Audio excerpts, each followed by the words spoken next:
U.S. had more people die from heat in 2023 than any year before that. I suspect we're going to beat that this year. Already, Phoenix, parts of Texas. India hit its, I think, highest recorded temperature last week, 126 degrees Fahrenheit. I think this year's going to be... poll workers died. Yeah. I think this year in the States and probably around the world is going to be worse. Here is Donald Trump expressing his ideas about climate change.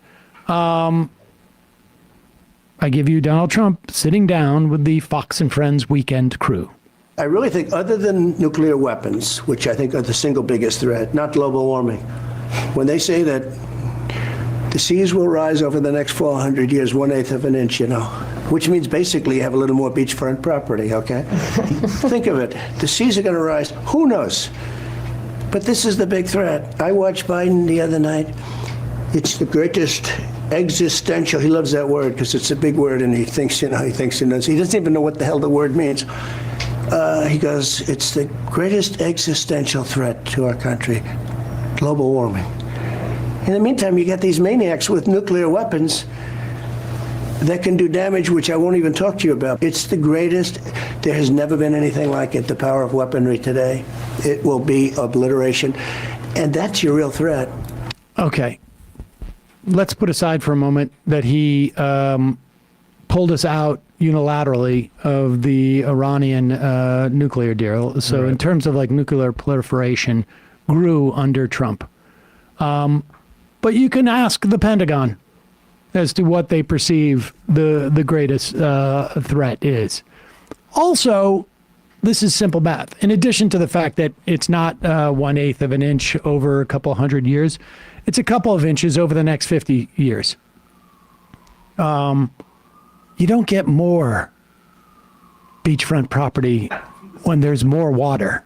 Yeah. You get more beachfront property when there's less water. Yeah, you get more water, but less beachfront property because the amount of land shrinks inward. That's right. You lose islands and you lose coastline.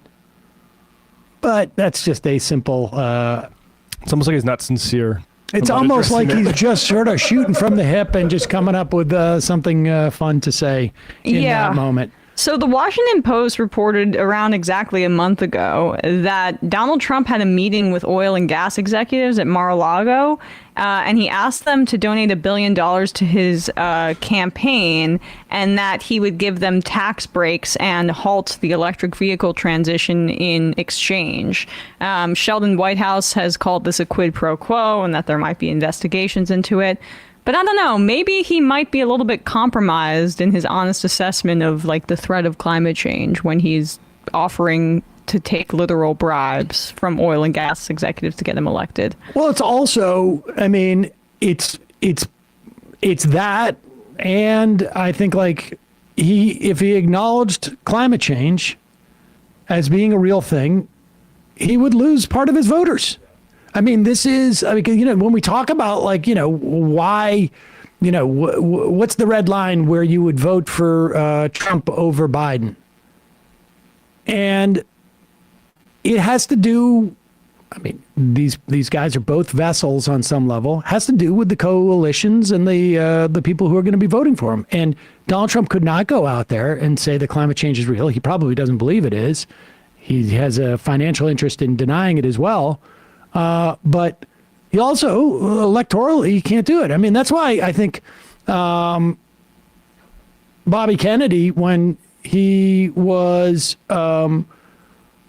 courting conservative voters, I guess, maybe to vote for him within the Democratic primary, he was saying that, climate change is also sort of just simply an excuse to, deploy authoritarian tactics and whatnot, which is, incredibly unfortunate. I mean, this guy was a conservationist, not the same as somebody who is concerned about climate change, obviously, but very surprising in that regard. But I mean, that's just a function of where are you fishing?